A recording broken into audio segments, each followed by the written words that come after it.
जय श्री कृष्ण। खुद को कर इतना बुलंद कि खुदा बंदे से खुद पूछे बोल तेरी रजा क्या है। आज हम बात करते हैं तुगलक वंश की। और तुगलक वंश जो है वो दिल्ली सल्तनत का तीसरा वंश है। सबसे पहले आपका गुलाम वंश, उसके बाद खिलजी वंश, दूसरा तुगलक वंश, तीसरा है, चौथा है सैयद वंश और पांचवा है आपका लोदी वंश। तो जो तुगलक वंश की स्थापना जो की थी वो गयासुद्दीन तुगलक ने की थी। और गयासुद्दीन तुगलक ने खिलजी वंश के अंतिम शासक नसीरुद्दीन खुर्रम शाह को मार करके तुगलक वंश की स्थापना की थी। गयासुद्दीन तुगलक ने तुगलकाबाद की स्थापना की और तुगलकाबाद की स्थापना की और तुगलकाबाद में ही इसका मकबरा बनाया गया। सबसे पहले इन्होंने नहरों का निर्माण कराया और निजामुद्दीन औलिया इसके शासनकाल में आए। इसके बाद में 1325 में इसकी मृत्यु हो गई। और जो तुगलकाबाद के पास एक गांव था, वहां पे किसी प्रोग्राम से आ रहा था, उसके स्वागत के लिए एक लकड़ी का महल बनाया गया और वो लकड़ी के महल गिरने से इसकी मृत्यु हो गई। और ऐसा माना जाता है कि उसको महल गिराने में मोहम्मद बिन तुगलक का बहुत बड़ा हाथ था। इसकी एक योजना थी क्योंकि ये बहुत महत्वाकांक्षी व्यक्ति था और राजा वो शासक बनना चाहता था। इसके बाद में मोहम्मद बिन तुगलक शासक बने और मोहम्मद बिन तुगलक ने 1325 से लेकर के 1351 तक शासन किया। यह दिल्ली विद्वान का सबसे विद्वान शासक था और इसके समय में सबसे बड़ा प्रांत था। 23 प्रांत इसके राज्य में शामिल थे और 23 प्रांतों में से 34 विद्रोह हुए। उस समय इसके समय सबसे अधिक विद्रोह हुए, 34 विद्रोह हुए और मंगोल आक्रमण भी इसी के समय में हुआ था। जो इब्न बतूता था, इब्न बतूता मोरक्को का रहने वाला था और इसी के शासनकाल में आया था और उसने रहेला नामक पुस्तक लिखी और इसने दिल्ली से दौलताबाद अपनी राजधानी बनाई। इसने कुछ मूर्खतापूर्ण कार्य किए, इसलिए इसको विरोधाभासों का मिश्रण जाना जाता है। जो मोहम्मद बिन तुगलक ने सबसे पहला जो कार्य किया वो दिल्ली से दौलताबाद बनाई। और दिल्ली से दौलताबाद बनाने पर क्या हुआ कि गर्मी के समय में राजधानी का परिवर्तन किया।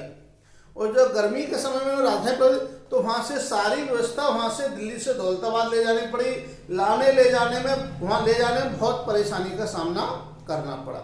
नए स्थान पर जो आम जनता थी वो उसमें एडजस्ट नहीं हो पाई और ना होने के कारण उसको फिर वापस आना पड़ा। तो इसलिए इसको बहुत ज्यादा ये इसकी योजना बिल्कुल असफल रही। दूसरा मुख्य कारण था कि जब दिल्ली से दौलताबाद राजधानी बन गई तो दौलताबाद से जो दिल्ली पर इसका शासन, दिल्ली पर जो पकड़ कम हो गई और बाहरी लोग उस पर अटैक करने लगे, संभावना अधिक बढ़ गई तो उसको वापस आना पड़ा। दूसरा है इसने सांकेतिक मुद्रा का प्रचलन कराया। जब मोहम्मद बिन तुगलक ने सांकेतिक मुद्रा का प्रचलन कराया तो उसमें यह था कि इसने धातु के सिक्के बनवाए, लेकिन उसमें एक कमी रही कि उसमें कोई भी राजकीय मोहर नहीं थी और राजकीय मोहर ना होने की वजह से लोगों ने उसके फर्जी सिक्के बनवाने शुरू कर दिए। और फर्जी सिक्के बना करके जो सोने चांदी के जो सिक्के थे वो उन्होंने अपने पास रख लिए और इसका खजाना इस प्रकार से खाली हो गया और ये भी योजना इसकी असफल रही। तीसरा था इसने कि दोआब में कर वृद्धि की। मोहम्मद बिन तुगलक ने दोआब में कर वृद्धि की और जब ये कुछ वक्त की बात है, जब इसने कर वृद्धि की तो कर वृद्धि होने पर उसी वर्ष सूखा पड़ गया।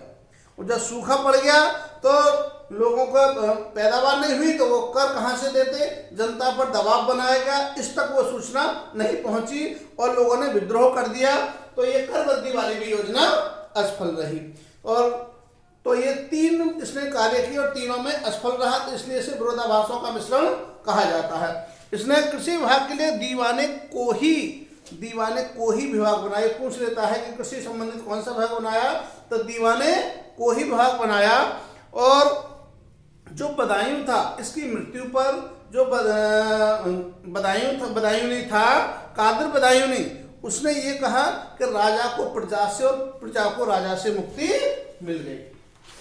इसके बाद इसकी मृत्यु के बाद आया फिरोज शाह तुगलक। जो फिरोज शाह तुगलक था इसने सिंचाई कर लगाया ये पहला शासक था जिसने पहले से क्या करा, सिंचाई कर लगाया, और सिंचाई कर लगाने के बाद इसने सतलज नहर और यमुना नदी पे नहर बनाई, और दीवाने बंदगान या दास विभाग की स्थापना की।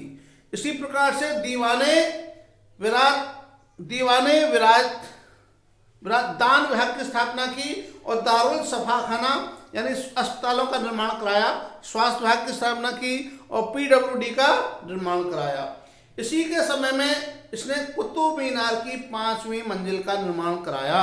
ये पूछ लेता है, कुतुब मीनार की 5 मंजिल हैं, और पहली निर्माण किसने कराया था, कुतुबुद्दीन ऐबक ने, और दूसरी, तीसरी, चौथी जो मंजिल थी उसका निर्माण कराया था इल्तुतमिश ने, और जो 5वीं थी उसका जो टूट गई थी उसका पुनरुद्धार कराया, तो 5वीं मंजिल का और निर्माण कराया। जो 5वीं मंजिल का निर्माण कराया वो कराया था फिरोज शाह तुगलक ने, और इसने 1376 में ब्राह्मणों पर कर लगाया, ब्राह्मणों पर जजिया कर लगाया, और इस प्रकार से इसको ये जाने जाते हैं। इसके बाद जो है गयासुद्दीन तुगलक शाह बना, जो फिरोज तुगलक का पौत्र था। इसने 1388 से 1389 तक शासन किया। इन्होंने कोई विशेष कार्य नहीं किया। उसके बाद अबूबकर शाह का शासन रहा 1389 से 1390 तक, मात्र 1 वर्ष। इसके बाद नसीरुद्दीन मोहम्मद 1390 से 1394 तक, और ये फिरोज तुगलक का भाई था नसीरुद्दीन मोहम्मद जो था। उसके बाद अलाउद्दीन सिकंदर शाह ने 1394 से 1304 मात्र 2 माह ही शासन किया, और इसका अंतिम जो सुल्तान था वो था नसीरुद्दीन मोहम्मद तुगलक, जिसने 1394 से 1412 तक शासन किया, और फिर अंतिम शासन में ऐसे ही चलता रहा, और लास्ट में ये अंत हो गया। तो इस प्रकार से इसमें से 1 या 2 क्वेश्चन आपको मिलेंगे, 100% मिलेंगे। जैसे मोहम्मद बिन तुगलक के विरोधाभासों के मिश्रण के लिए जाना जाता है, तो वो तीनों पूछ सकता है क्या क्या थे। या दूसरा है जो इब्न बतूता किसके शासन काल में भारत आया था, किसके समय आया था, इब्न बतूता, लास्ट में ता आता है, ता को तुगलक से जोड़कर हम याद रख सकते हैं कि मोहम्मद बिन तुगलक के शासन काल में भारत आया था। और उसने कौन सी पुस्तक लिखी थी, तो उसने कौन सी पुस्तक लिखी थी, रहला पुस्तक लिखी थी। या इसमें पूछता है फिरोज तुगलक के बारे में कि सबसे पहले सिंचाई कर किसने लगाया, तो सिंचाई कर किसने लगाया था, फिरोज शाह तुगलक ने लगाया था। या फिर पूछेगा दीवाने बंदगान, दास विभाग की स्थापना, दान विभाग की स्थापना, इन सब विभागों की स्थापना किसने की थी, तो कौन था, फिरोज शाह तुगलक। तो यदि आप लोगों को ये वीडियो पसंद आए तो एक बार ये सोचें कि इस वीडियो से किस व्यक्ति को फायदा हो सकता है। जो उत्तर प्रदेश में आरक्षी भर्ती आई है उसके लिए वीडियो बहुत महत्वपूर्ण है। आप थोड़ा समय देखें, एक बार देखने के बाद में सोचेंगे कि ये वीडियो किसके लिए महत्वपूर्ण हो सकती है, उस व्यक्ति तक पहुंचाएं, उस तक शेयर कर दें। और यदि आपको पसंद आती है तो कमेंट में लिखें, तो कमेंट करें और लाइक करें। यदि आपको पसंद आती है तो लाइक अवश्य करें, तो ताकि उससे हमें जानकारी होती है कि जो हम मैटर दे रहे हैं, जो मैटर बना रहे हैं, वो आप लोगों को यूजफुल है अथवा नहीं, आपको पसंद आ रहा है या नहीं आ रहा है। तो यदि आप लोग सब्सक्राइब करेंगे, अधिक से अधिक लोग सब्सक्राइब कराएं, जो जिनको पसंद आ रहा है वो अपने परिचित लोगों से भी सब्सक्राइब कराएं, क्योंकि जिस प्रकार से सब्सक्राइब कराएंगे तो उससे मनोबल बढ़ता है, और हमें लगता है कि जो हम मैटर दे रहे हैं वो लोगों को पसंद आ रहा है, आपके लिए उपयोगी है, तो और मनोबल बढ़ता है और उस आगे अच्छे से अच्छा बनाने का प्रयास करते हैं। इसी के साथ जय श्री कृष्णा, जय हिंद।